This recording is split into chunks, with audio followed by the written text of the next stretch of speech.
Hello, আসসালামু আলাইকুম friends. আজকে কিন্তু চিকেন কোফতার মালাই। এখানে আমি চিকেন কিমা নিয়ে নিয়েছি, ব্রেড ক্রাম্বস নিয়ে নিয়েছি, হাফ চামচের মতো লবণ, হাফ চামচের মতো মরিচ গুঁড়ো, হলুদ গুঁড়ো এবং গরম মশলা গুঁড়ো দিয়ে এবং সয়া সস দিয়ে ভালো মতো মেখে নেব। মেখে নেওয়ার পর এখানে আমি চিকেন বল গুলো তৈরি করে নিব।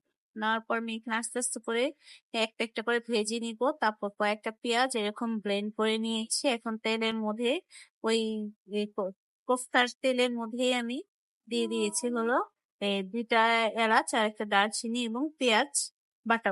তারপর আমি এখানে মসলা তৈরি করে নিবো। এখানে ৩ চামচের মতো টক দই, ১ চামচের মতো হলো আমি এই এই শুকনো লঙ্কা গুঁড়ো, হলুদ গুঁড়ো ২ চামচ এবং গরম মসলা দিয়ে ভালো করে নেড়ে চেড়ে নিব।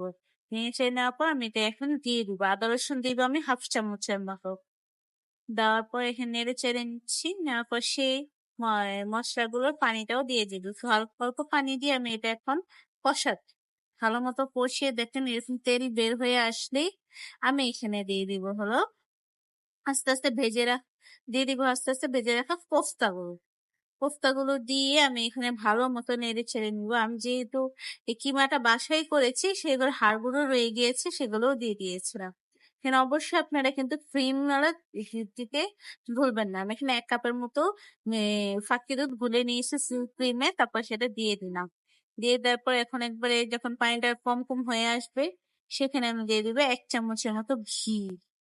ঘি দেওয়ার পর এখন নেড়ে চেড়ে কিছুক্ষণ আমি এটা ঢেকে রেখে নামিয়ে ফেলবো। দেখেন লুক এট দ্য কালার, কি ইয়াম্মি লাগতেছে, কি টেস্টি। আপনারা অবশ্যই বাসায় ট্রাই করে আমার সাথে শেয়ার করবেন এবং সাবস্ক্রাইব করতে কিন্তু ভুলবেন না। Thank you.